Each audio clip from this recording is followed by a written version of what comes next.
वो मैं गई थी वहाँ पे स्टेज शो करने के सरस्वती पूजा के दिन, तो वो लड़का आया और मेरे मांग में सिंदूर डाल दिया।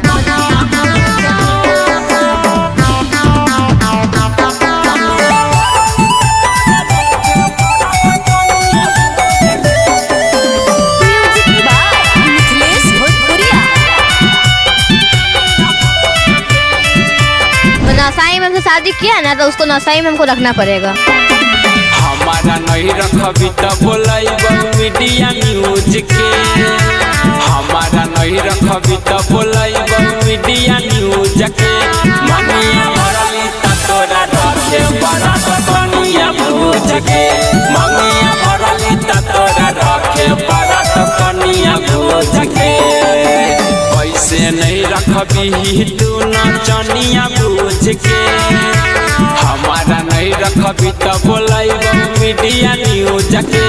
मनिया भरली त तोरा रखे बड़ा कनिया भूज के। मनिया भरली त तोरा रखे बड़ा कनिया भूज के। और मेरे ससुर जी ऐसे बोले हैं ना, उन पे केस करेंगे हम। मेरे बारे में गलत लगा रहे हैं वो।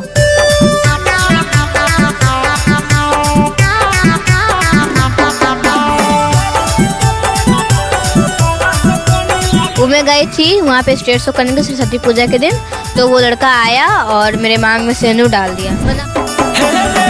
हमारा इज्जतिया के कोई भी तारे तार रे। आप तोरा सुझे लगलहु अपन परिवार रे। हमारा इज्जतिया के कोई भी तारे तार रे। आप तोरा सुझे लगलहु देली ना सतु शरीरिया सुध के।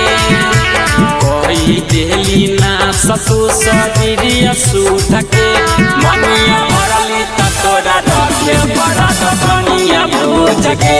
मनिया भरली त तोरा रखे बड़ा कनिया भूज के। और मेरे ससुर जी ऐसे बोले हैं ना, उन पे केस करेंगे हम। मेरे बारे में गलत लगा रहे हैं वो।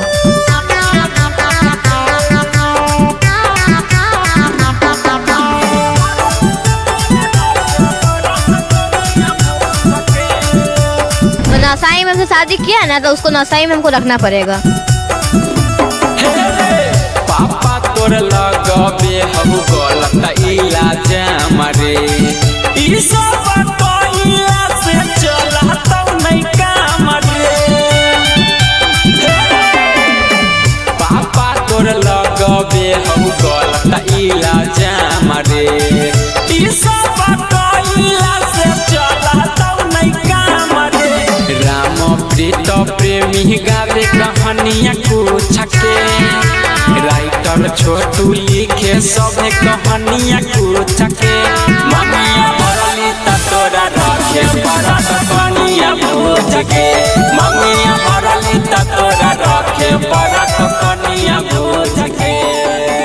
और मेरे ससुर जी ऐसे बोले हैं ना, उन पे केस करेंगे हम। मेरे बारे में गलत लगा रहे हैं वो।